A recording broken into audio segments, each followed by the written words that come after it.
Good time zones, ladies and gentlemen, and welcome to Daytona International Speedway, right here on the Racers Elite Network for your Tuesday night truck series. Man, we are absolutely excited to be here to have these trucks up into the high banks here at Daytona. I am Mike Taylor up here in the booth along with my good friend Andrew Teft, and the man that finds all the action, Christian Hill, will be your producer, bringing you all the beautiful views here today. And man, we are absolutely excited to be getting ready to close out uh, our 2026, or I'm sorry, 2025 portion of the schedule here at Daytona. And the next, in a couple weeks, when we come back in 2026, we're going to head over to Las Vegas Motor Speedway, where we will figure out who is going to be in your chase to round out the season for the Tuesday Night Truck Series. So we're going to come back to Las Vegas, Five Flags, Phoenix, Texas, and then we're going to close it all out at Chicagoland Speedway. Let's go ahead and take a quick overview of this beautiful circuit. This is a 2.5 mile super speedway. It opened up back in February of 1959. 32 degrees or 31 degree banking in each corner.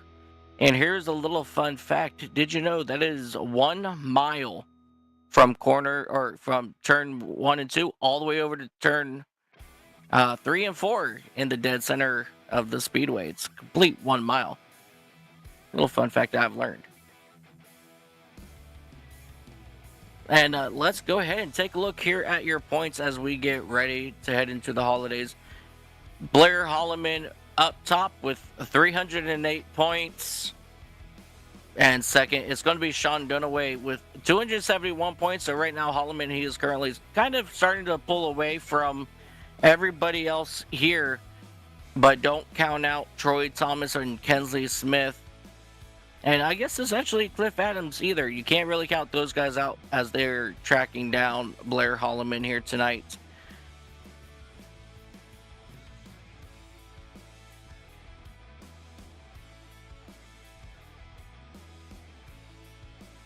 Yeah. Alrighty. So what are you looking forward to the most here at Daytona? Andrew, what's your thoughts as we're getting ready to head into the holidays? Yeah, I'm just wondering what kind of race we're going to see tonight. It's a pretty respectful group, so sometimes we'll see some totally green flag plate racing, which is kind of neat.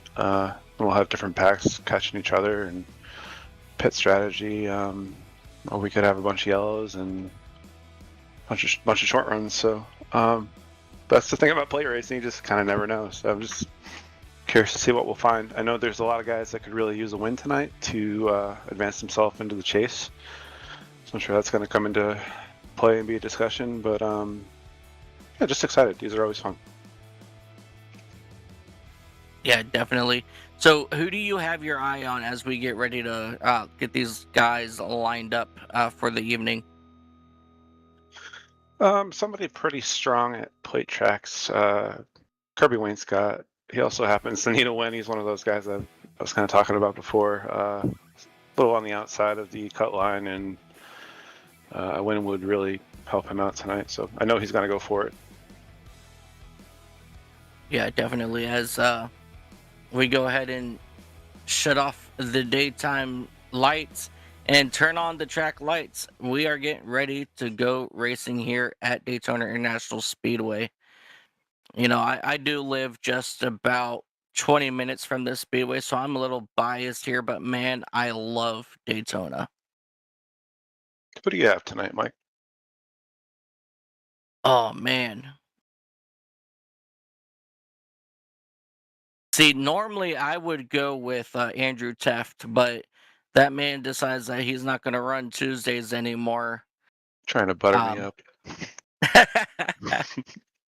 No, I mean, you just know your way around a super speedway, but somebody else out there that absolutely knows his way around the speedway is Kensley Smith. He's driving that number 15 Napa Chevrolet, so he just knows how to get the job done. And so I think that's who I'm going to keep my eye on here tonight is Kensley Smith. Yeah, definitely a strong pick. All right, and let's go ahead and take a look here at our starting lineup for tonight's event. Starting on the pole, it's going to be Alex Teft heading into his outside. It's going to be Mikey Allen. Really good strong run for Mikey Allen. On the inside of row number 2, it's going to be Kyle Hess, and to his outside, Mike Fudge. Row number 3, Alan Wild will be joined by Jonathan Stidham. Row 4, Philip Archibald in that number 99 machine. And to his outside, it's going to be Stephen Luttrell. Row number 5, Jesse Fox will be on the inside with a Jordan Sailors in that number 39 to his outside. Row number 6, you have Chris Gosel in that 707 machine, and to his outside is Patrick Millett in that number 18 machine.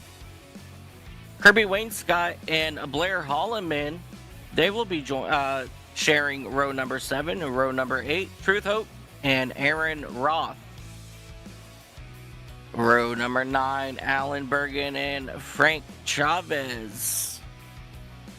Back in row number 10, you have Brandon Sanfilippo and Troy Thomas. Row number 11, you got Barry Nelson joined by Sean Dunaway. Rob Yost Jr. and Kensley Smith will share row number 22. Row 23, Timothy Eisburn and that number 92 will round out your field here tonight. We are absolutely excited to get this race underway as the field makes their way out of turn number 4. Pace truck is off and we are getting ready to go green flag racing. And these guys are now underway as they will start to get their race trucks up to full song as they dive up here into turn number 1. Alex Teff gets an incredible push there out of Kyle Hess as they will now go through 1 and 2 for the very first time. And man, that inside lane is quickly starting to pull away from that outside lane.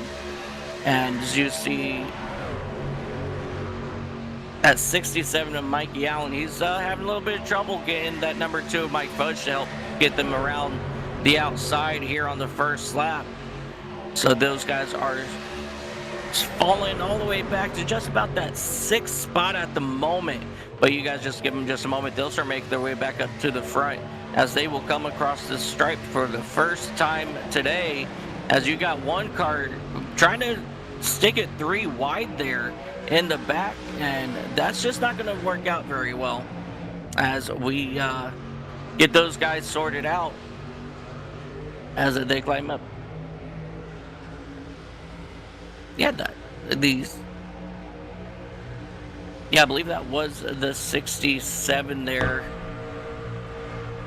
As we are going to ride on board here with Mikey Allen, as it looks like he keeps trying to find his way down into that bottom part of the speedway, but he's just not able to get down there as he can't get, no one's really allowing him to do much, to get around him. But you got a really good, strong car now leading that outside lane there. So you really can't go wrong with the couple drivers that are in front of you at the moment.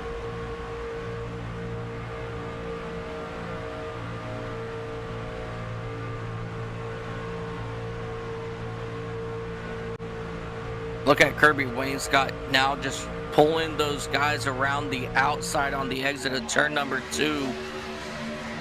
As we get, once again, beautiful shots here from our cameraman.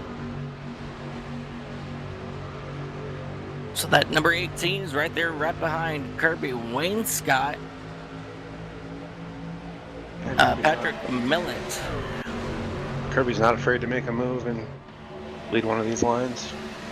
No, he's not. He's always one of those drivers that are usually out front at these kind of races. But usually we normally would see Kirby, kind of hanging out in the back for a little bit before he starts making his way up here to the front.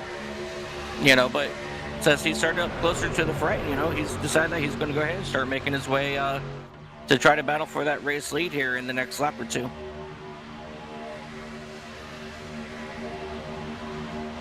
Yeah, a while back he decided he wasn't going to play it safe like that anymore. That he was going to qualify and race hard every lap.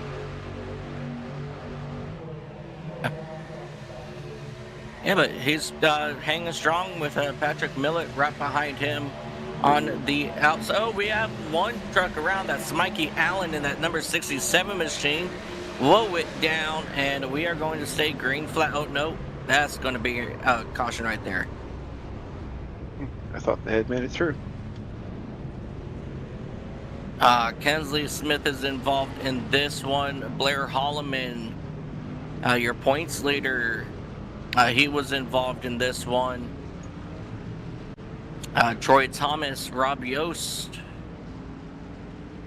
Definitely a couple of really good trucks here involved in this one. Let's go back and take a look first and see what happened with that number 67 machine of Mikey Allen. And, because as that was what started this whole mess here on the front straightaway. Let's see what happened.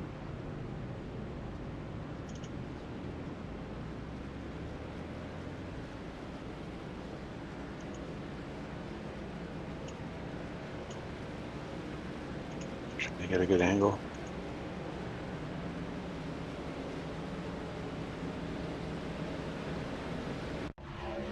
Right, here they come out of turn number 4, and he just got a bad push, or somebody decided that they were going to try to go 3 wide, and once you leave the door open just a little bit, somebody tries to take advantage of that. That's usually what happens. But it's really early, as you see here. He kind of opened it up a little bit, and I think that's Sailors that was right behind him. Not sure if you just didn't check up enough or not, but as we jump here to that number 69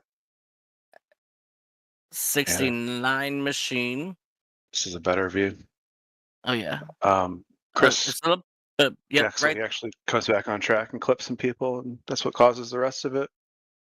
Yeah. So, Gazel had absolutely no control over his truck coming back up onto the speedway.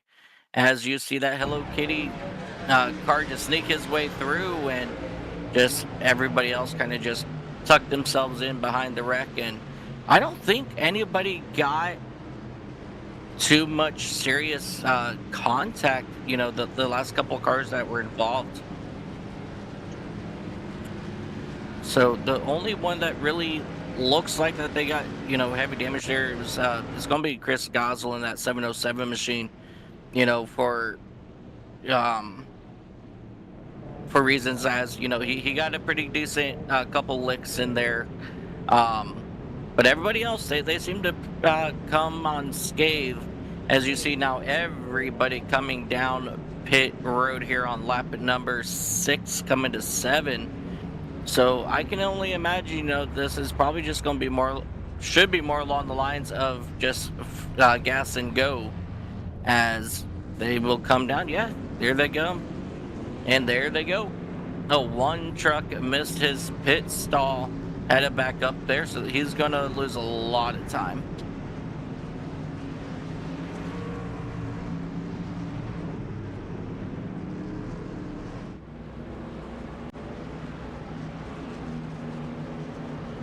Alex being told fuel range is about 23 laps, so I think it's a little bit out of reach for a 2-stop if this were to go green.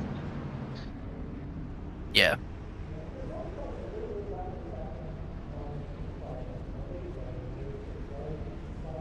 Yeah, as these guys now coming down the back straightaway. So let's talk a little bit about Alex Teft in that number 43 machine, as we're going to get ready to line these guys up and do it again. You know, he's been very quiet all season long in that number 43 machine, but here he is up front. You know, got the pole leading now here. Um, how does Alex Teft feel? You know, I'm sure that you've spoken with him today. You know, how's he feel about the remaining part of this season? And you know, with him, his performance getting a lot better as the season goes on. Well, what's his thoughts this season?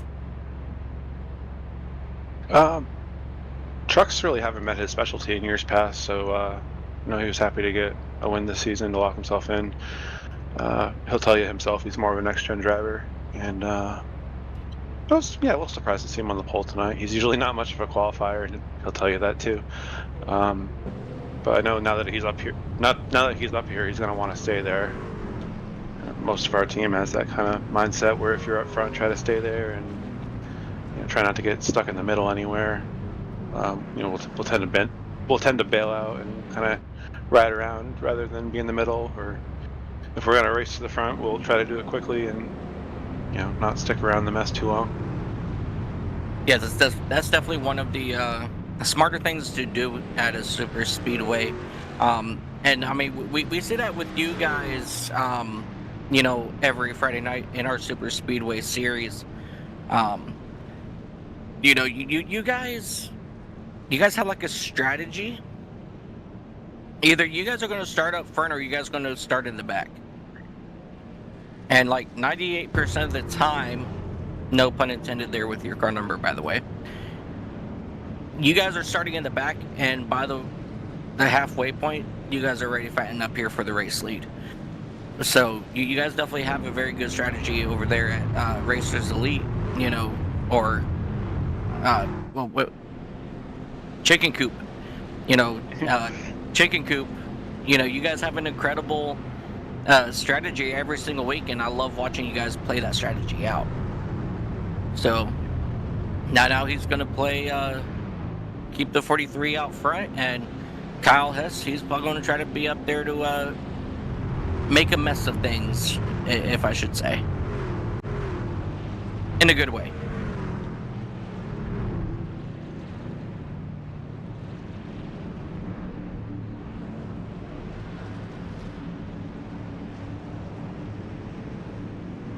Alrighty, Freddie is getting ready to bring that pace truck down pit road, and it is in the hands of Alex Teft in that number 43. As they are approaching the United Rental Restart Zone, we are back green flag racing right here at Daytona International Speedway. As the outside lane has a better run this time. They're not really letting that inside lane get too far. As Hess, he will run side by side with Teft, heading up here into the high banks, as they will now run side by side for that race lead. So much better start for that outside lane, and now they've actually got a true race on their hands here as they will come flying down the back straightaway. Kyle Hess, he will take over the race lead here as he's still waiting to see if he can get that 99 of Philip Archibald cleared on the outside. Not able to do it as that inside lane just comes marching back real quick, as they will come back down to the stripe here to complete the first lap of this restart. That outside lane definitely holding very strong, and Philip Archibald in that number 99, every week he impresses me more and more. He's also another driver that that's been a slow snake coming up through the season.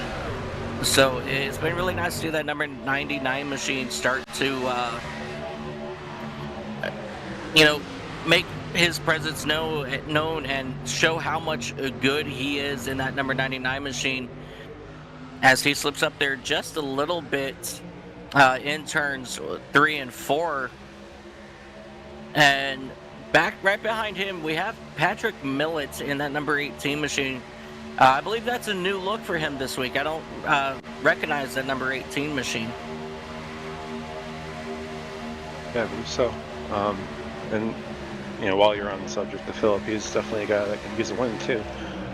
Philip started off the season really strong with a preseason win, and has had a fair share of accidents throughout the season, and I think he's sitting at about 20th right now. So a victory tonight would be really huge for him.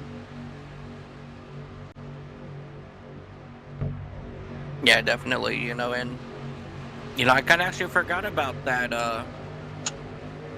that win that he had in preseason. So, and just he's definitely struggling a lot, and he definitely needs a win here tonight.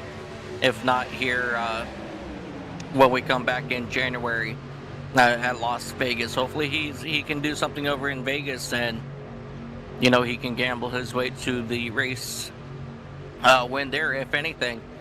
But as of right now, we got to get through Daytona here as they work lap number 12. And they're still running side by side up here for that race lead. So Hess and Teft, they're not really getting out in front of each other. So that number 99 and the 33 on the inside there, both of those drivers are doing a phenomenal job keeping these two race leaders out front. Alan Wild, he's been a wild card for about 3 weeks now. Every time I turn around, we see Alan Wild in that number 33, coming up, making his way through the field. So I think he's another one that we're going to watch that I believe he does need a win to get himself into the chase as well. So it's going to definitely be very interesting to see what that 33 does up here as well.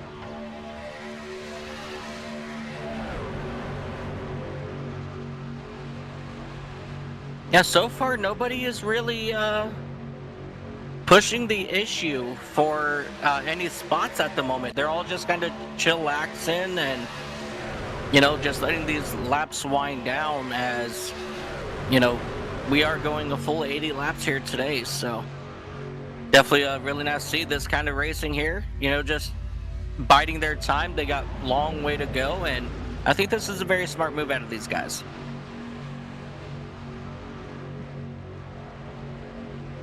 Looks like Timothy Eisburn might have fallen out of the race. It's kind of sounding like maybe he had a black that he needed to serve and didn't do it in time, and I think iRacing kicked him out of the session.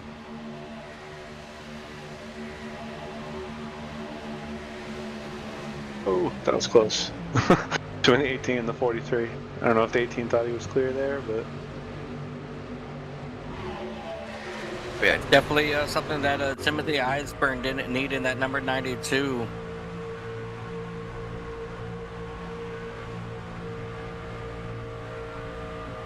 The last couple of weeks, Timothy...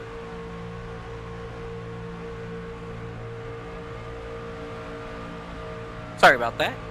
Anyway, the last couple of weeks, Timothy Eisburn, he's been on a tear the last couple of weeks. So definitely very unfortunate here for Timothy Eisburn, as his day is going to come to an end only on lap 13 of this event, as that inside lane is starting to get themselves pulled away there, as that number 18 of Patrick Millett, he is stuck right now on the outside. As you see, Wayne Scott making his way now onto the inside here. Oh, a little bit of a big push there that kind of just kind of got that outside lane a little jumbled there, but that was a good recovery, and we are going to keep every truck facing the correct direction. So, but who's that on the outside there? That's Jordan Sailors in that number 39, trying to give Patrick Millett a really good push, but they're just not in a very straight line to allow that air to go over these race trucks. So that inside lane is just going to go ahead and chill themselves out and pull away a little bit. But here comes that outside lane as they finally got it together, and now here he comes coming up on the outside here of Alex Teft in that number 43.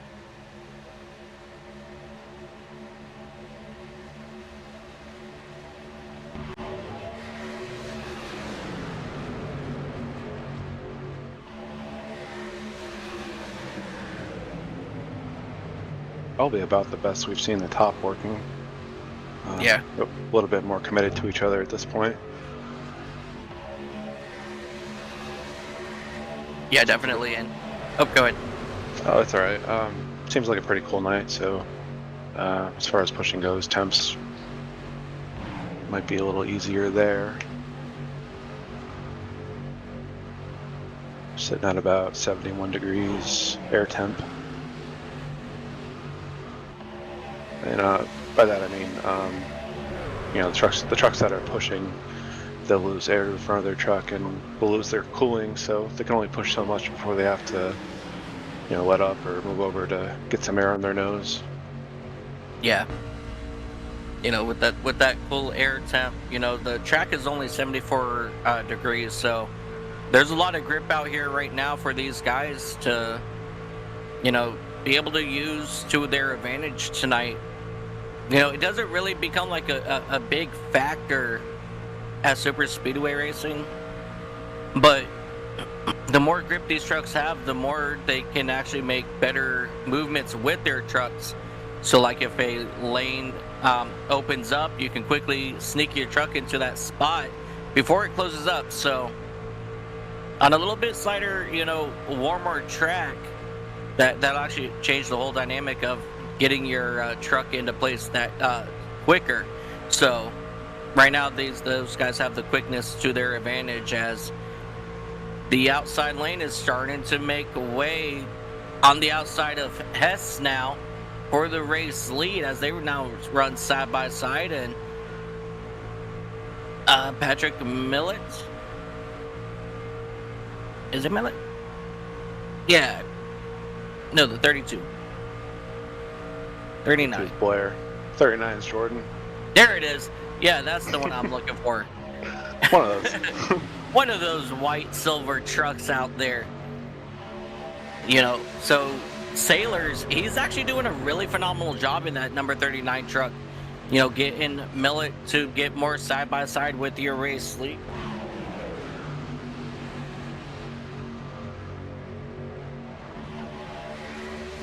Pretty respectful pushing out there so far too. Yeah, definitely. Haven't seen a lot of trucks get super upset now that I'm saying that. The top line is getting a little shaky, but I better knock on wood. Every time I say that, something happens. Yeah, I mean, we'll sit here and we'll talk about, that inside lane starting to fall back, and then next thing you know, boom, they're ready back up front, retaking the race lead. So things happen real quick here, and it's just absolutely phenomenal, how fast it does happen here, as that outside lane still trying to get around the inside lane. And as we hit just about that quarter mark now, so we still got just about 75% of the race remaining here. Everybody's, they're just being so respectful right now. I'm absolutely loving the racing.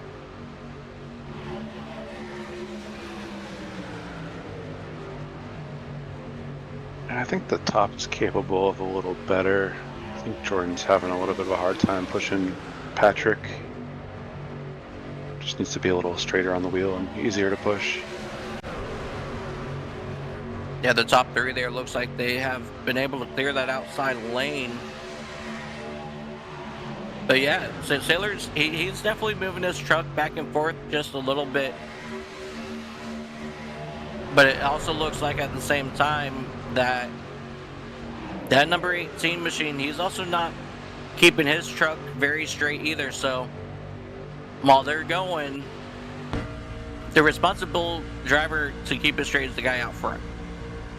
He just needs to stay in his line. Don't worry about what's happening behind him for the most part, and allow that second driver to start pushing, so that let me worry about getting pushing you. You just hold your wheel straight and stop moving.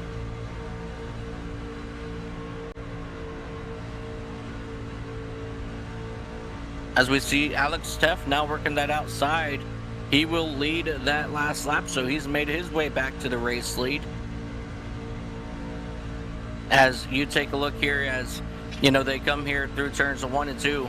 If you see that 43, how steady he's holding that wheel. That's the kind of driver that I want. I just want you to drive straight, and I'll get up behind you and I'll push. You know, and you got to make your move predictable as well. Because if I can predict where you're going to go on track, that's going to help me better stay behind you, and for us to be able to make that movement a lot better as well. Yeah, so that's where the line started moving up top. Alex was just able to hold a steadier wheel up there as the leader. You can see in this view right here, it's just you worry about spinning somebody out when you're trying to push them, and they've got that little bobble going on. Yeah, definitely. You know, Millet right now, he's doing a lot better at holding his truck in one spot, but he's still moving just a little bit there, as you guys saw in the corner. You know, compared to the white line there, you know, he was moving back and forth just a little bit too much. And, you know, as a pusher, you know, that's something that you don't want to see, is that truck you're trying to push, you know, being all over this track, because, you know, you don't want to keep pushing, because if we all know that one wrong push here, it can be a absolute disaster.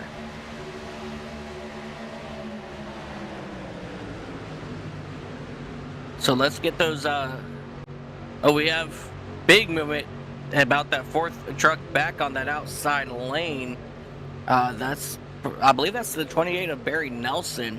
He kind of got a little bit wide coming out of the tri-oval there, kind of getting everything discombobulated up top, as we are now possibly looking at a 3-wide situation now here for that third spot. As we have one truck, yeah, he's stuck on the outside. That's Patrick Millett. And here comes Kensley Smith up here into the top 5 now. So Kensley Smith, we know how well Kensley Smith knows these super speedways. And Kensley Smith absolutely knows how to get the job done. So you just watch with Kensley Smith up in that second spot. Watch how quick he can get Jordan Sailors and that number 39 out front. And this 18's been able to push pretty efficiently. Just kind of struggles getting pushed a little bit. You can see they're moving again now. Yep. All right, so Sailors, he will take over the lead. And here comes Kensley Smith. He's now actually going to make a decent run here on the outside of Sailors for the race lead, as they will exit turn number 4. You know, just like that, Kensley Smith will lead this lap here at Daytona. No, yeah, he will lead this lap. Okay. But yeah, so just like that, Kensley Smith out front of this field. You know, just Kensley Smith knows his way around the super speedway, and I love watching him work with whoever is around him.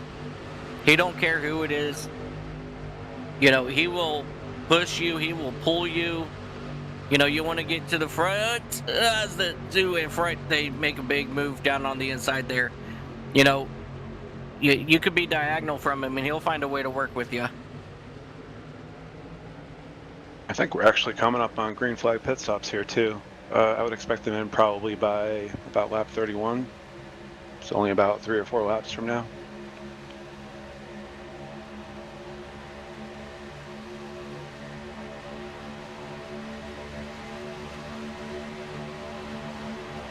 I hear somebody's coming in now on the radio, actually. Might be a small pack of them. Including the leader, Kensley. Okay. Yeah, a whole bunch of trucks on the radio now. This could get interesting. We'll have to keep an eye on pit entry here, because it gets pretty dicey with all these guys trying to get in there at once. Yeah, definitely, you know, and, you know, these guys are running from, you know, just about 180, 183 all the way down to pit speed, which is 55 here at Daytona. So just watch these trucks, you know, as they come down pit road. You know, we're going to, oh, Kensley Smith, he lost it. So was Don't hit anything. Don't hit anything. Good save there. Yeah, really good save there out of Kensley Smith. Unfortunately, that will put him back in the back of the field when they come out of the pits. So it's going to be very interesting to see, how much his tires just got used up there on that long side, as he's only coming in, looks like for fuel only, but I believe he also will have a penalty there for possibly speeding on pit road. Yeah, I believe so. Yep. So he will have that.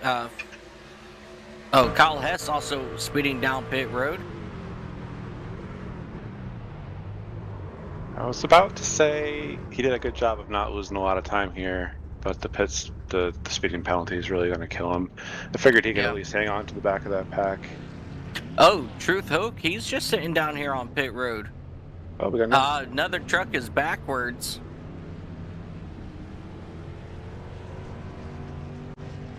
Didn't catch. I think that. Who was that? The 23? Yeah, Frank Chavez. Yeah, let's go back here and take a look and see what happened to Frank.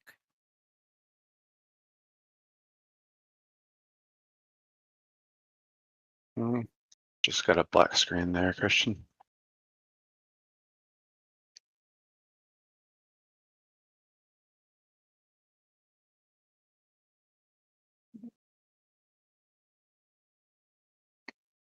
Be with you guys momentarily. Just having some technical difficulties.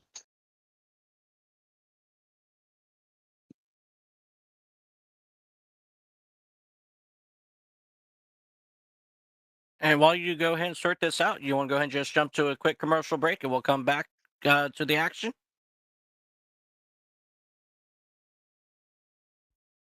Racing isn't easy, but experiencing it is. iRacing puts you in the driver's seat with the industry's leading sim racing game. Drive on laser scan replicas of the greatest racing circuits from around the world. Go head-to-head against other drivers chosen by skill-based matchmaking to ensure competitive racing at every level. Compete across all your favorite series. In officially licensed cars, engineered to deliver the most accurate driving experience possible.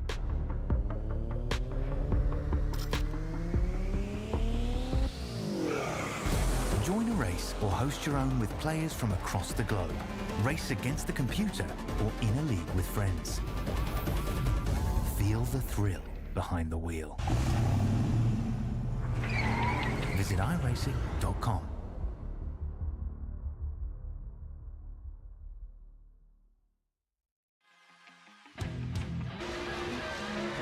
Welcome back to Daytona International Speedway, ladies and gentlemen.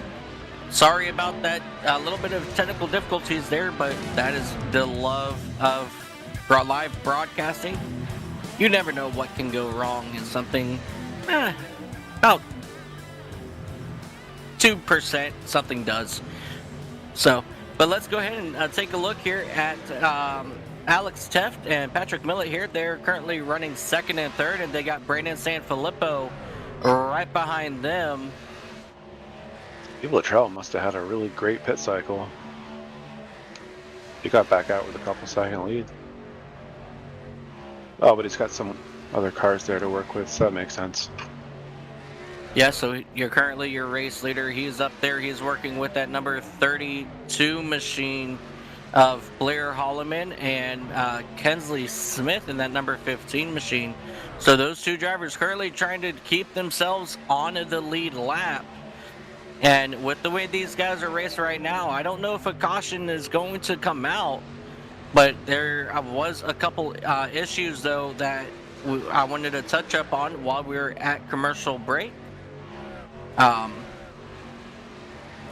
It sounded like Rob Yost and the 10 of Wayne Scott, was it Wayne Scott? Yeah, Wayne Scott lost it on pit exit a little bit, and looks like Rob spun it while he was trying to avoid Kirby. So they both lost some time. Oof. I have an interesting dynamic at the front. We've got 2 packs of 3, but there's a much larger pack coming behind them, though. They should catch these guys pretty quickly, but For the time being, there's 2 packs of 3 kind of battling. You've got this pack of 3 and the pack of 3 in front of them with a couple lap cars, and right now the lead one's doing a little bit of a better job. Yeah, definitely. As Kyle Hess in that number 86 machine, he will tag on to the back of this front pack of 3, so that's going to make 4 trucks here. So if these guys can get themselves quickly sorted out, they very well may be able to keep their distance. Even if even if everybody else gets into that big pack, they might just be able to keep their distance as long as they can stay nice and tucked just the way they are. Yeah, these guys are doing a good job of staying single file, not battling each other, slowing each other down.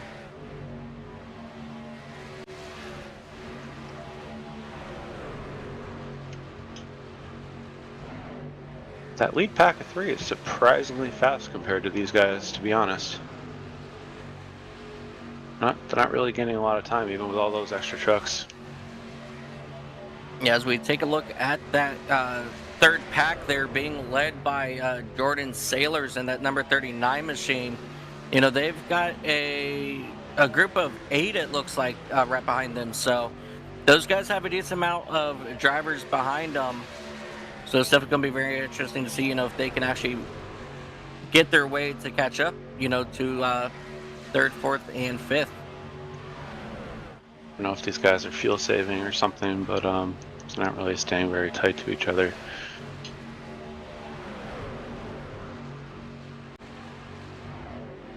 Yeah, definitely. As you see, that number 42 machine of Jonathan Stidham, he got kicked out of line, and he's going to fall back to the back of this pack here.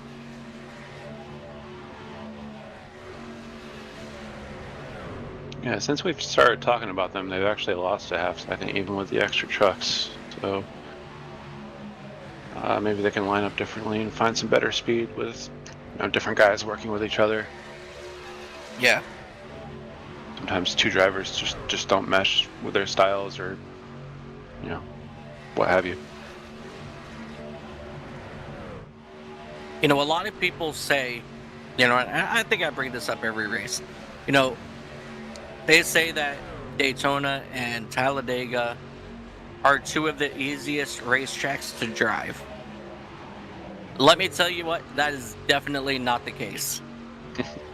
You know, it really, is it easy? Yeah. But if you're out there and you really don't know what you're doing, and just kind of like you mentioned, you know, driving styles. If your driving style doesn't mesh with the 2 trucks around you, that's not going to end very well either. So it's like, it's just absolutely mind-blowing, you know, what it actually really does take to get around Daytona and Talladega, you know, in these super speedways racing. Yeah, starting to see these 2 packs merge here. Maybe they can pick up some more speed with even more trucks, but that lead pack is doing a really great job. Yeah, so I'm currently looking at the separation between Stephen Luttrell and Alex Teff, first and second. They are quickly closing in on that front pack now. So we're about to see those 2 packs merge. And now they're less... just about 4.7 seconds back behind your race leader. And so now we're going to really see what this second pack can do, as they've finally got themselves all single filed out. And, you know, let's see if they can gain on, you know, your race leader. Yeah, I was wondering what Jordan would do there, if he would just get behind these guys or try to pass the 3 of them. And looks like they're just trying to be efficient and catch that other pack. Just got in line and started pushing.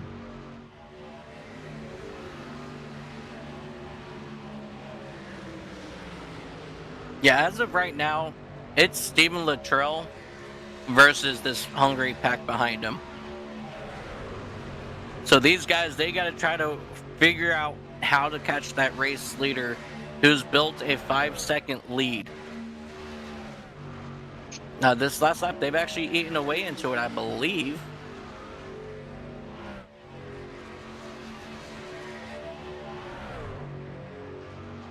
Yeah, about a lap ago they were 5 seconds behind. Now they're about 5.5. So they still got to find something else. Got 4 really strong Yep. drivers here, even though a Oh, yeah. couple are a lap down.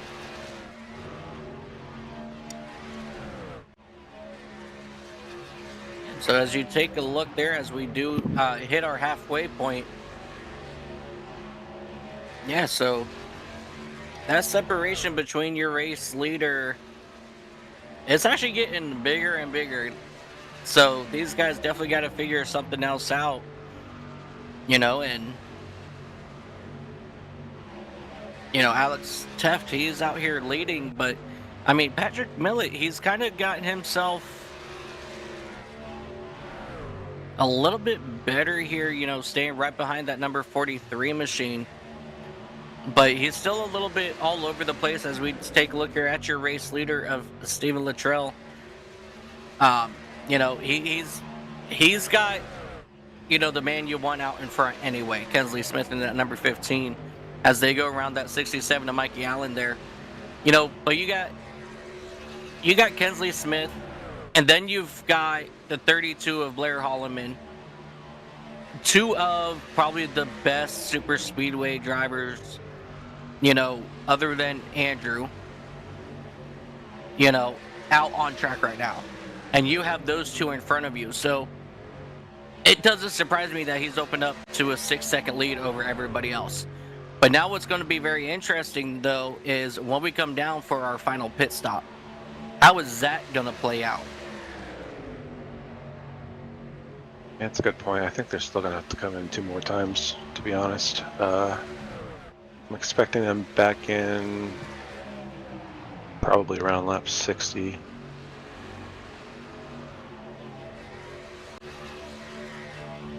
They were pitting around lap 29. It might be closer to 50. Yeah, so they will definitely have to come in at least 2 more times for sure. That last one's definitely going to be more of a stop and go.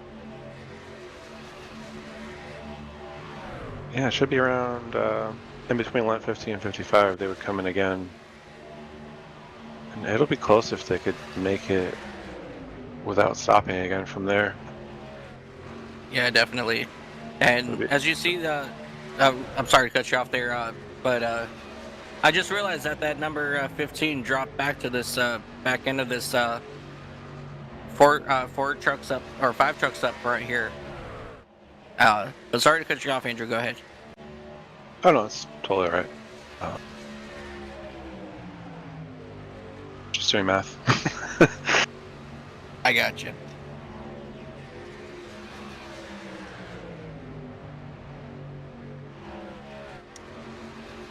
I was told by one of my teammates that they can do about 22.5 laps. I think they're going to have to come in for at least a splash. It'll be real close. Yeah, definitely. And, it's definitely going to be very interesting to see how much fuel you will be able to save, as, if you're not leading, I should say. Because we know as the race leader, you're going to have your foot down to, the floorboard. Second place is probably kind of in between 3/4 to 100% throttle. Mm-hmm. And then everybody else behind you, they're running probably just about half, maybe a little less. But they'll have to gas it up a little bit to keep that momentum as well. But, it's definitely going to be very interesting to see if anybody can come down and then possibly make it. But it's definitely going to be definitely close, as you said, for sure. This lead pack is starting to pick up some more trucks. Looks like the second pack's actually lost about another second or so. They're not bleeding as bad now time-wise, but still lacking a little something. Yeah. Now this front pack has just gotten themselves 2 more trucks.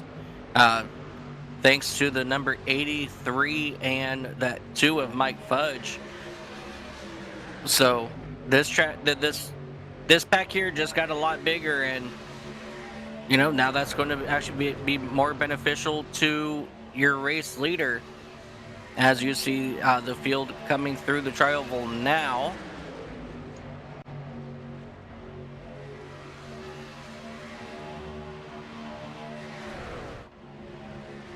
Man, let me tell you what, this is getting... I mean, I know that we still got like 30 laps to go, but just about 33 laps to go. I'm already like, okay, are they going to be able to catch Steven? I don't know if I don't know, maybe they can, I don't know. But I mean, as of right now, they're still losing a lot of time. Yeah, just about breaking even right now. So this is where you hope that the next pit stop shuffles some stuff up. Maybe the front pack loses some guys during the pit cycle. Yep. Maybe some of them have penalties or speed or slide through their box or just don't have good drafting help. They're getting on or off pit road. So you're hoping that there's some kind of shuffle and it mixes up the cards and you can start catching at some point. 7 seconds isn't insurmountable if you got the right group of trucks. Oh yeah, definitely. I mean, we've seen it time and time again. I mean, at one point, I've seen cars back 14 seconds, with like 50 laps to go, and they caught the race leaders. I think it was maybe just about 4 laps to go, and that just changed the whole dynamic of the race, in the closing lap. So it's still very possible that that second pack can catch your race leaders. It's just going to be a question of if they can get themselves, into better formation, and maybe somebody else needs to be up there pushing Teft, or maybe Teft shouldn't be the guy out there leading. So I mean, it's a lot of variables that can go into it.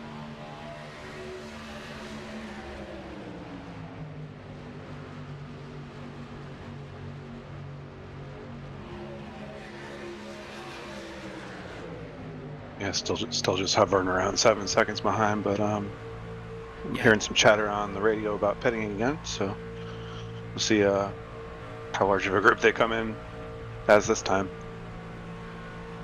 Yeah, as we right on board here with Brandon Sanfilippo, we haven't really talked much about Brandon today, but he's slowly made his way, into the top 4 here. So say like if they weren't able to catch Steven here, it'd still be a really good day here for Brandon. Good points day, and this is the kind of day that he needs for sure.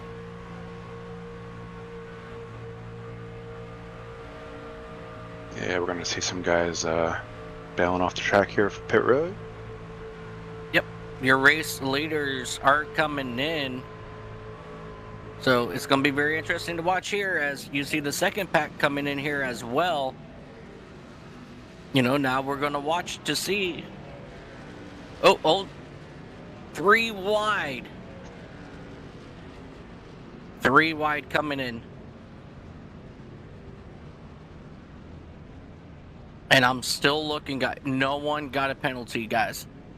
That was a very much better enter and down here on pit road. So now it's going to be all about, not speeding on pit road. As you see that 43, he got some tires on this pit stop. So I guess he felt that he needed to get some tires. So he's going to come back out here. And he's going to fall back. Oh. Where is he at? There he is. He'll fall back to that 4th spot. So, okay, so he only lost a couple spots there, I believe. So Jordan Sailors, he's now out in front of him.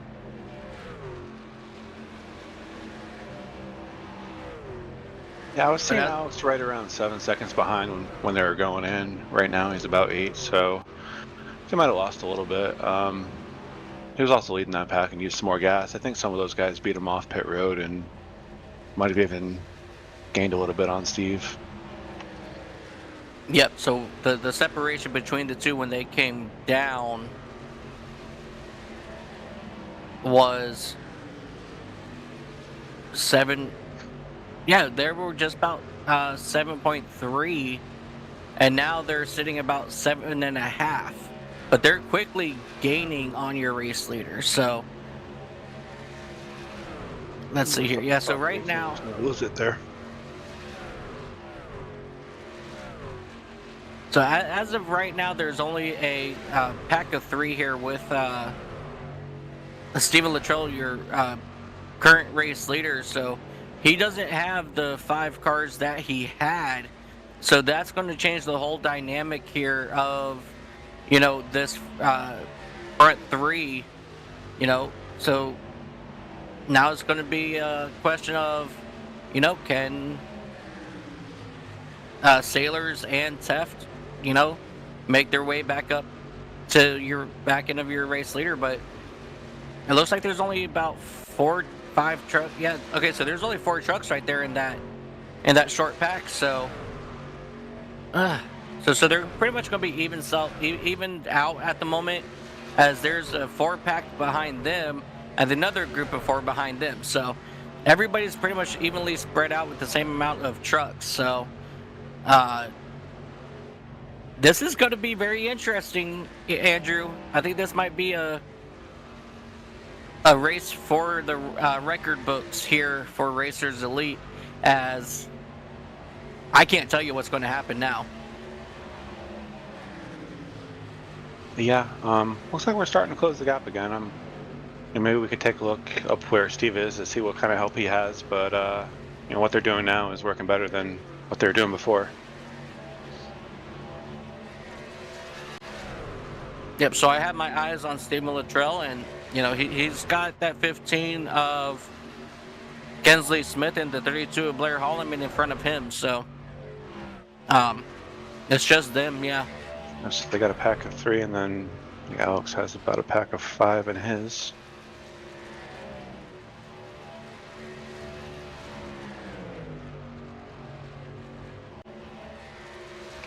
Yeah, we're still going to see at least one pit stop, or at least fuel. Tires aren't that important. Don't really need them.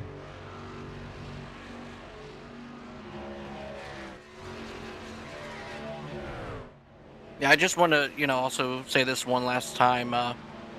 Just what an incredible last pit stop for all these guys. They were coming down in big packs, 3 wide, and no one sped on pit road. Absolutely perfection this last time.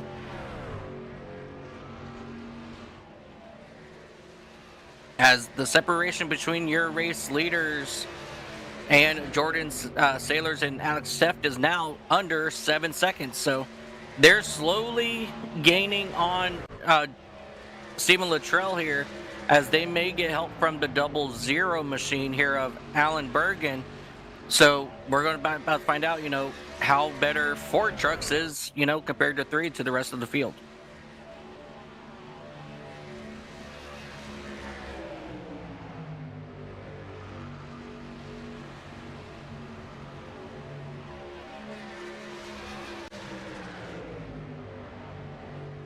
And so Jordan Sailors, Alex Teft, Patrick Millett, and Brandon Sanfilippo. So 2nd through 5th, they are all in the pack together. And then you've got, looks like Alan Wild, Chris Gosel, Aaron Roth, Troy Thomas, Jesse Fox, Sean Dunaway, and Jonathan Stidham.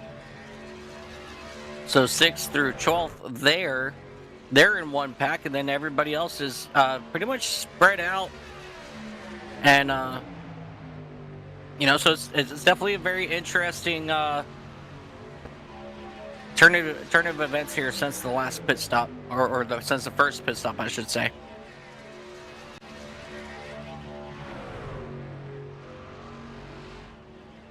Yeah, the second pack is making up maybe a couple tenths a lap.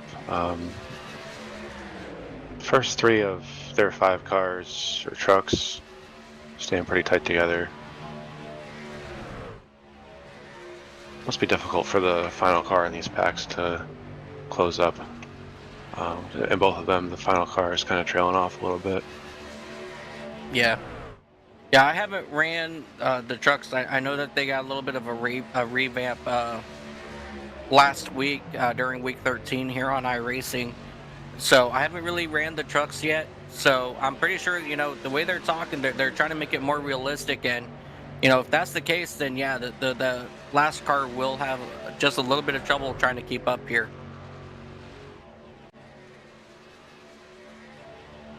All right, this is the lowest I've seen that gap in a little while. We're down to about 6 seconds. If they can keep up that pace, they'll catch them by the time that they have to, you know, come in for their splash and go. Should be a real nail biter if they can keep this up.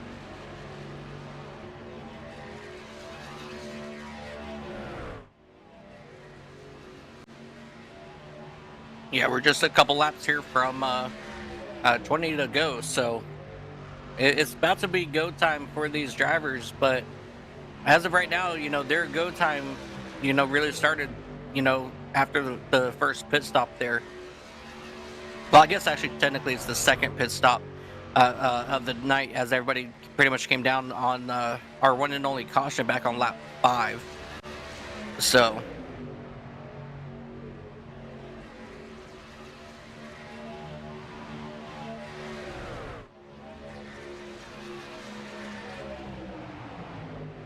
now they're just hanging out right about that 6-second mark. Yeah, they kind of stalled out there, so they got to try to do something to get themselves better in line to start making their way back towards Stephen Luttrell.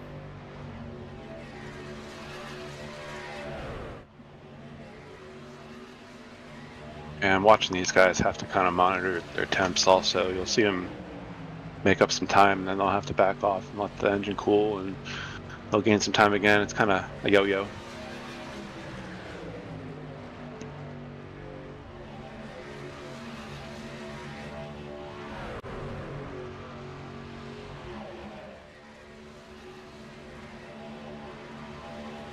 Now, one of the things that I like to do, you know, is in this type of situation, you know, I would tell, in this case, Chris Gozzle, you know, push until your truck, you know, is starting to show signs of possibly starting to blow up. And then you drop to the back, and we'll go ahead and get Troy Thomas now to the back bumper of that 33 machine. And then so on and so forth. So it keeps them moving, but that second truck will fall to the back. And they'll keep that as they start moving. And I actually gained about 20 seconds doing that a couple years ago in the Daytona 500. So as crazy as it sounds, I know it works.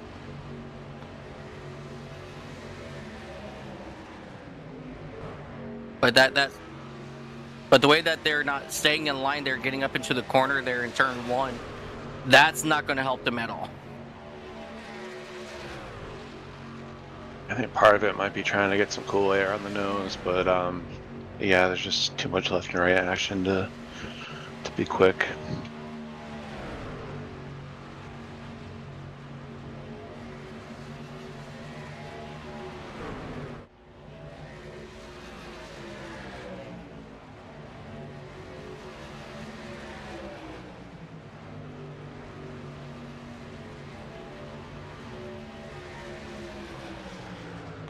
When you're going up against Kensley and Blair together, you really gotta keep it tight. These guys are fast. Yeah, definitely.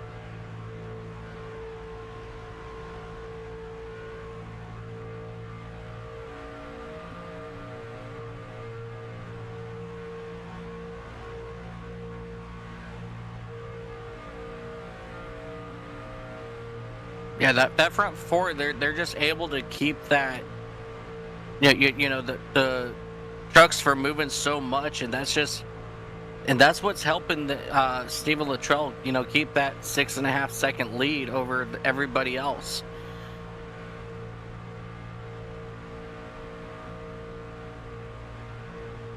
Yeah, it worked out beautiful for Steve.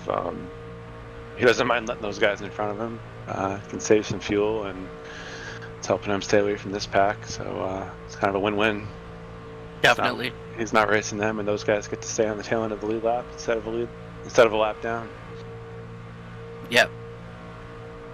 You know, as you see Alex Teft in that number 43, he is now all over the back bumper of that Zuyos number 39 Chevy Silverado of Jordan Sailors. He's trying everything he can to try to make up some time, but it seems like they're just struggling right now to, keep themselves all in formation, as that was about to be a bad push gone wrong.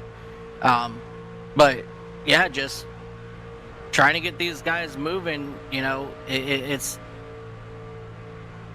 definitely a struggle for them at the moment.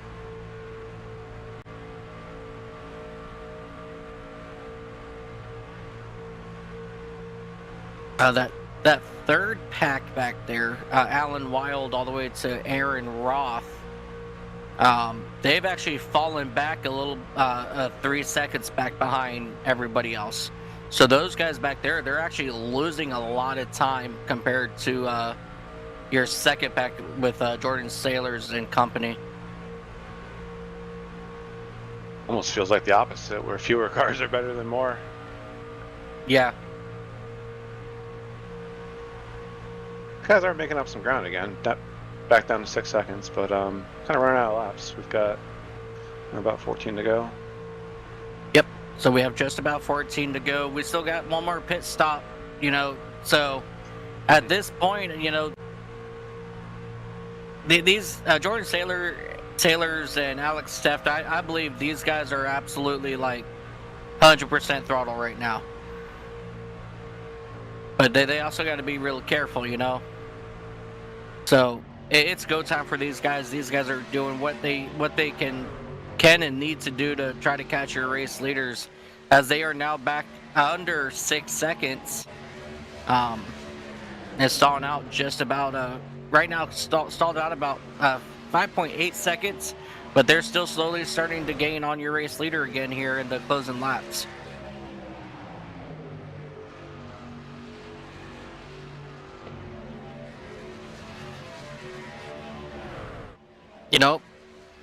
While I'm thinking about it, when are you going to want to come down for your stop and go? Do you want to wait till the last possible second, or do you want to stay out as long as you can? I think it's going to come down to help here, because you don't want to get stuck out by yourself. You'll be multiple seconds slower than these guys, so it's going to be about just going with the guys around you and trying to work together.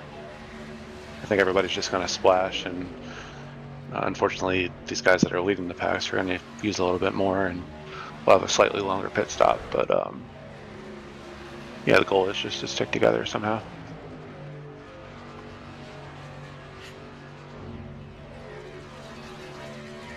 If you're Jordan right now, you're looking at that lap counter, thinking, "Oh, gee, I need like a half a second a lap to get there." Each lap goes by, it gets a little more stressful, but they are making a little ground. Yeah, they're almost to about 5.5 seconds back now. So they're definitely, again, they're slowly gaining on them, but they're just not making enough progress, I feel. So definitely it's going to come down to, how well, each group gets down here on the pit road. Because obviously, if you're Steven Luttrell, when you come down pit road, you don't want to lose anybody. So you want to make sure that when you come down, that 32, the 15, the 00, they're going to come down with you. Because if they don't and you come down, well, now you're just a sitting duck. And then that right there will change the whole entire dynamic of the race as well. Yeah, if Steven suddenly lost his help right now, this pack would catch him in about 2 or 3 laps probably. It's critical for him. He's got to hang on to somebody. Almost disaster there for the 43 and the 18.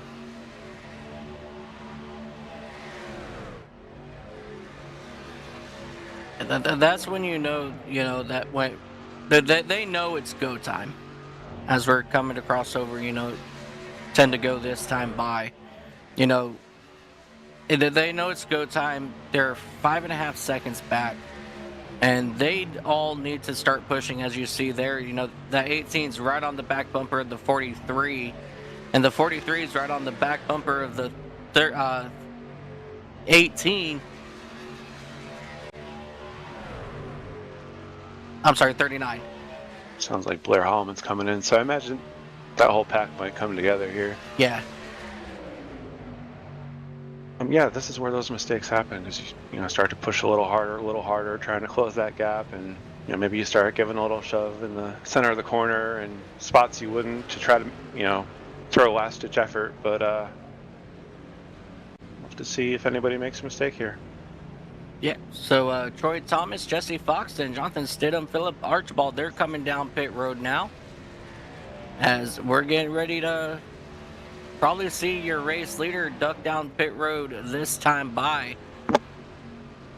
So now it's going to be all about, keeping everything nice and clean here. No mistakes. Beautiful. That was good entry there for your race leader.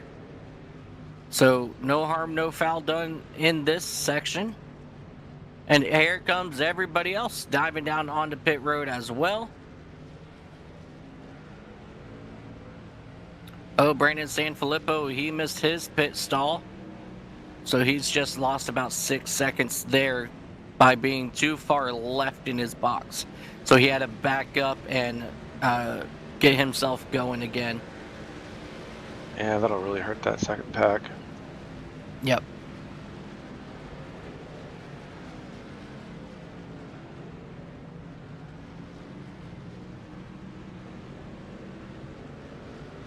So Stephen Luttrell, he is now coming out of the pits on the back stretch. So he's getting ready to climb up into turn number 3 while everybody else is still coming through turns 1 and 2. And that gap now between Jordan Sailors and Alex Teft is now 5.7 seconds. And all they have, Patrick Millett, he's still back there. They picked up the 00 machine.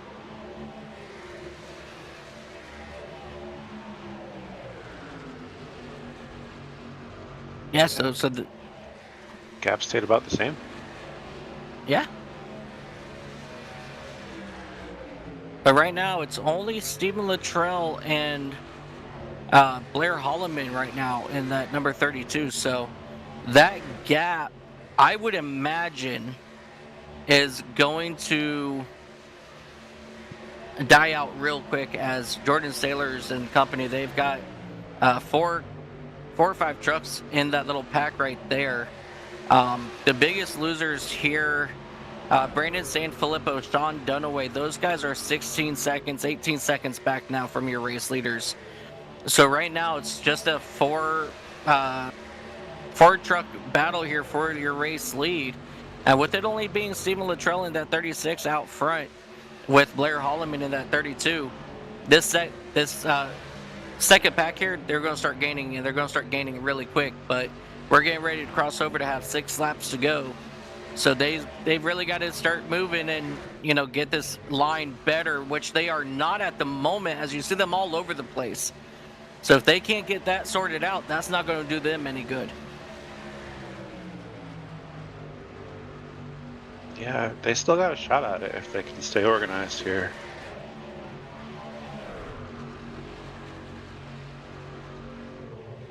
There we go. That's much better, guys. At this point, I'm hollering on the radio, stay on the yellow line. That's where I'm going to stay. Don't follow me up. Stay on the yellow line. About 4 seconds. Yeah, they got time. Oh yeah, now they're starting to chug along as they're going around the 28 and the 55 now to put them a lap down. So, these guys, now 3.5 seconds back. It's going to be very, very close here. It's not crazy to, gain even a second a lap. When you've only got 2 cars, it's just got one truck to work with. Figure a second a lap, it's going to be close. Yeah, they're definitely going to catch him in the next 2 or 3 laps. So we're going to have, ultimately, we're going to have a 4-truck battle with your race leaders, and they've got a lot of trucks to lap down that they're going to be contending with here.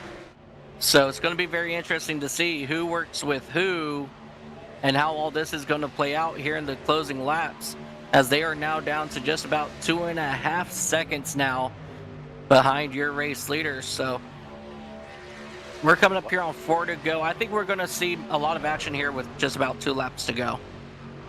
Yeah, last lap, Alex ran a 48.5 and Blair ran a 49, high 49s. Yep. Gained almost a second and a half. We're down to 2 seconds. If they just keep up that right there, and unfortunately for Steve, he's kind of like a sitting duck. He's not going to be able to generate much of a run to fight him off. No, not at all. And unfortunately, when you've got 2 cars or 2 trucks versus 8 trucks here, as soon as they catch the back end of that 32, that they're going to make that train go to the outside. So unfortunately, Steven Luttrell in that 36, he's going to be an absolute sitting duck when this field catches him.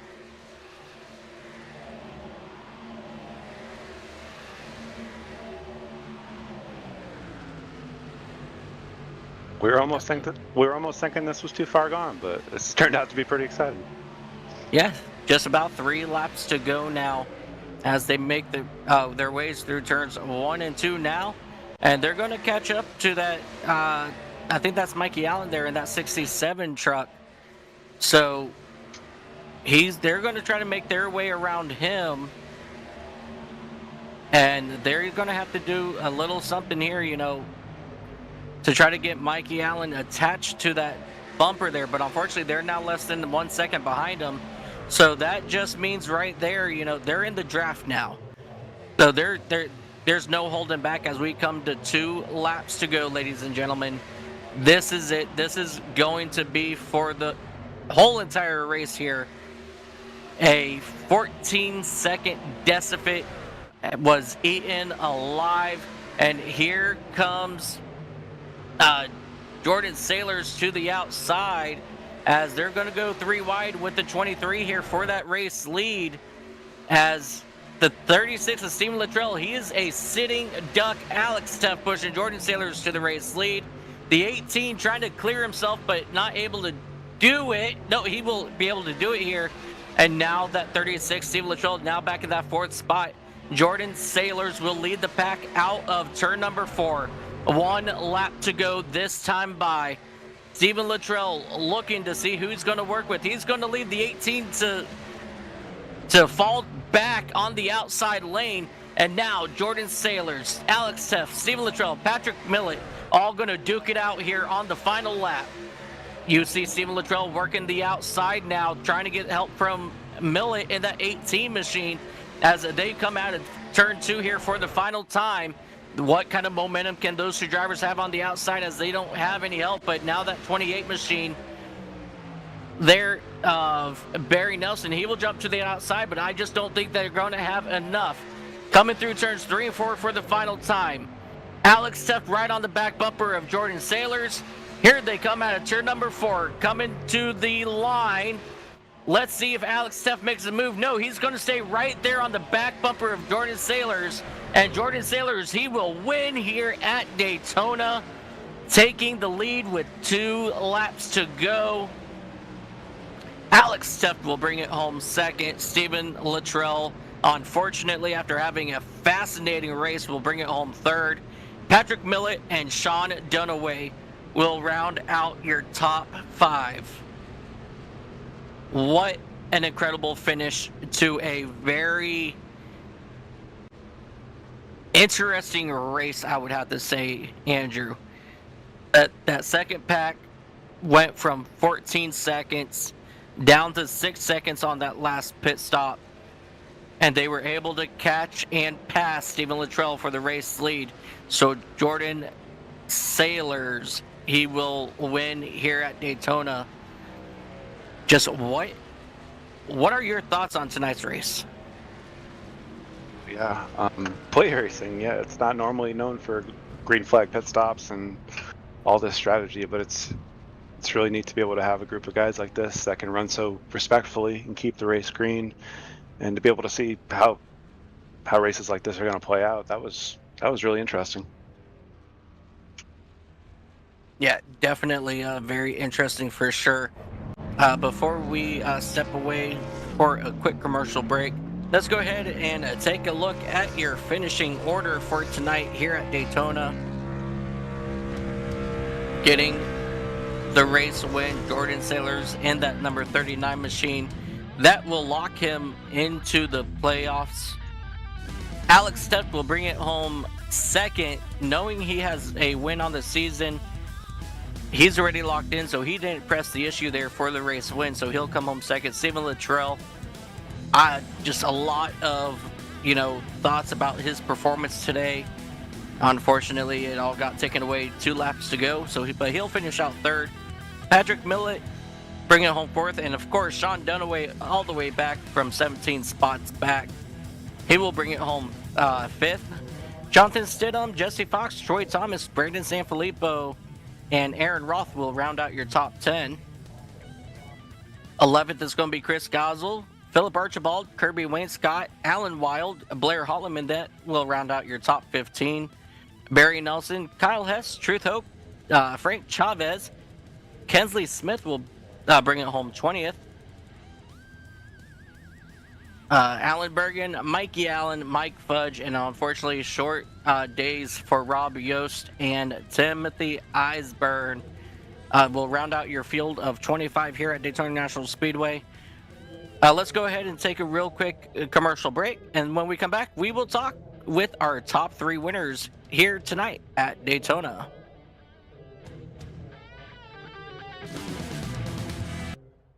Racing isn't easy, but experiencing it is. iRacing puts you in the driver's seat with the industry's leading sim racing game. Drive on laser scan replicas of the greatest racing circuits from around the world. Go head-to-head against other drivers chosen by skill-based matchmaking to ensure competitive racing at every level. Compete across all your favorite series. In officially licensed cars, engineered to deliver the most accurate driving experience possible.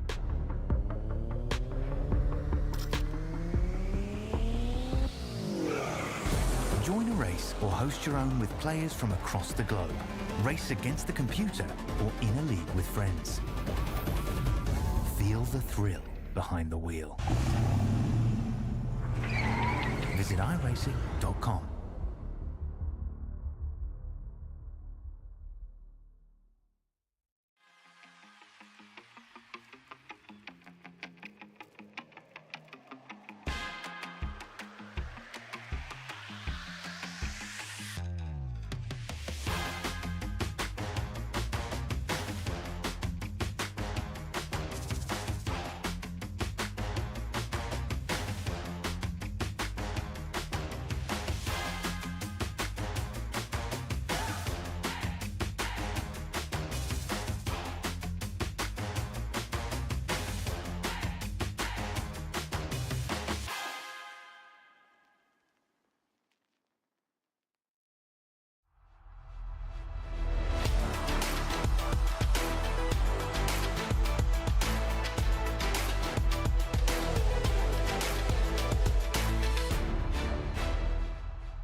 Welcome back, ladies and gentlemen, to Daytona International Speedway right here in the beautiful state of Florida.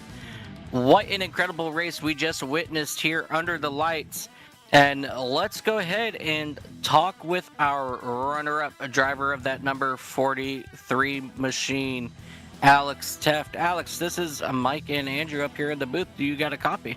Yeah, I got you. Alex, man, what an incredible race for you guys. After that second pit stop there, you guys fell back to just about 14 and a half seconds back, and here you are now talking to us as second place. Talk about that run, and did you guys actually think you would be able to catch Steven at all? Yeah, once I saw that Kensley had broken up from their group on that final pit cycle, I knew we were going to have a real good shot as long as we got back together pretty quickly, and we did, and yeah, we were able to pick up a bunch of time there. We had a slow pit exit, so if maybe we could have got that a little cleaner, we could have, maybe caught him a lap or two earlier, and maybe I could have had an opportunity to make a move, but the way it panned out, I was kind of a sit and duck and was really kind of forced to push Jordan there. Didn't have any of my chicken coop teammates with me. We had gotten broken up on a earlier pit cycle, so it was mainly just find whatever friend I could find and push him as hard as I could. Yeah, you and Sailors definitely worked very well there at the end. You were right on his back bumper. You weren't giving him any room whatsoever to breathe, I should say. But talk us through one thing I'm really interested in is that second green flag pit stop. I believe I saw you and two others go 3 wide getting into the pits. Talk about that pit entry and what was going through your mind coming down. Mostly just trying to be as aggressive as possible on pit entry because you can make up a ton of time doing that, and just important to try to maintain the track position and being in the front of the line, and um, you get shuffled out and get spaced out on these pit stops. You just fall back and just trying to stay up front. It just kind of assures you that you'll have some pushers from behind, or if they get together behind you, you can let them go by and catch on to the draft, and just keep the momentum going. Yeah, definitely. Well, before we let you go today, Andrew, do you have any questions for brother Alex? I think you hit everything. I was just kind of curious coming to the line if you were able to get a run there, if you were just kind of maxed out, but you sort of answered that. So we'll pass it back to you for your shout outs. Definitely thank you guys in the booth, and thank the League of Self Races Elite. And thank my friends and the viewers that watch all the time, and my wife. Beautiful. Well, Alex, congratulations on your second place here at Daytona. You have yourself a very great holiday season, and we will see you next year, buddy. Sounds good. Thank you. Ladies and gentlemen, driver that number 43 Racers Elite Toyota, Alex Teft. Let's go ahead and bring up your race winner driver of that number 39 Holloman Napa Auto Parts Chevrolet, Jordan Sailors. Jordan, this is Mike and Andrew up in the booth. Do you got a copy? Yeah, I gotcha. Jordan, what an incredible drive there. Not only after the second green flag pit stop, but that final stop and go, you guys ended up gaining just about a good 5 seconds, maybe 6 seconds there on Steven. And what was your mindset in those closing laps coming up on him? Did you know, that you were going to go ahead and just freight train him on the outside, or did you think about staying behind him and see what happens? Well, him being with another car with my teammate Blair, he 2 cars are not going to stand a chance here. I think we had a 7 or 8 car pack that I was leading, so we were going to freight train them no matter which line we were going to get to, because if we checked up, there'd been a massive wreck. But I just thankfully that lap car gave us plenty of room whenever we went to the outside of them, and that was just thankfully that was there, so we could take that side. Because if that wasn't there, it would have been a mess. I wish it wouldn't be, but I would think it would have been a mess. So, but that was it was a great run there from the pit stops. We just Alex did a great job pushing me all the way around there for the last 2 stops. So he did a pretty good job doing that as well. Now, coming out of the fourth turn, we know how quick things can change. I believe I saw like a quick glimpse of Alex possibly going to try to make a run on you there coming out of turn 4. What was your mindset? What would you have done to win this race here in Daytona? I was just stayed put. It's since they updated the draft model here, it's a little. I haven't tried that move, so I wouldn't know what's going to happen. You have to have some help to make that move work, and some side draft. And I like he told me, he's like, there's just nothing he can do. He just pushed me all the way through. And I mean, honestly, I think if he tried that move, he'd probably been wrecked. He'd probably wrecked himself because those guys behind us were 3 wide, I believe. So, but yeah, I'm surprised he didn't do it, but I mean, it's a good finish for him as well. So, Yeah, definitely. We already know that that locked him into the chase in about 3 weeks after we finished up over in Las Vegas. But I'm also hearing and looking. This is your first win in Racers Elite. How does that feel? yeah, it feels good. I knew I had to win to make my way into the chase. This one was just the one that was circled because I don't normally run fix, so I'm usually running open sets. Running fix, I'm trying to get back used to it, and it's great. This is a great league, so I'm having fun so far. So it's great to get my first win in it. Yeah, one thing I've learned real quick about this league is there's a lot of hot, talented drivers in this league, and you being able to come out, get your first win finally, because I know you've come close so many times, but you finally get that monkey off your back, and you know now's going to time for you to start racking up those wins here in Racers Elite. So we're excited to see what happens there. Andrew, do you have any questions for your race winner? I just want to say congratulations. One of my favorite things about running the league is watching first-time winners, and it's just really nice to see. So congratulations. You've run really strong at a few places, and knew it was just a matter of time. But nice to get that monkey off your back. Yeah, thank you, man. But yeah, let's pass it back to you. I can't talk today. We'll pass it back to you for your shout-outs. Yeah, I just want to thank Rob for putting on Zuyos as well, inviting me to be with him, and Blair as well, being a good teammate as well. He's going to be a hard fought for the championship. He's a very talented driver, and thanks Hallman Auto Parts and Zuyos obviously as well. And thank y'all for putting on a league and broadcasting it as well. Absolutely. Alrighty, ladies and gentlemen, Jordan, congratulations on your win here at Daytona. You have yourself a wonderful holiday, and we will see you January 6th when we head over to Las Vegas. Y'all too, man. All right, ladies and gentlemen, your race winner, Jordan Sailors, driver of that number 39 Chevrolet. What an incredible race here all around. Now we're going to go ahead and take a couple weeks off here, enjoy the holidays with our families. But when we return January 6th, we will be taking it over to Las Vegas Motor Speedway for a very fun, entertaining race over there. A really good mix is the trucks at Las Vegas. It is a very fun and entertaining race. So we're definitely very excited to see how this is going to play out when we return January 6th. So we hope, as always, we hope that you come back. And before we head out today, Andrew, give me your final thoughts on today's race.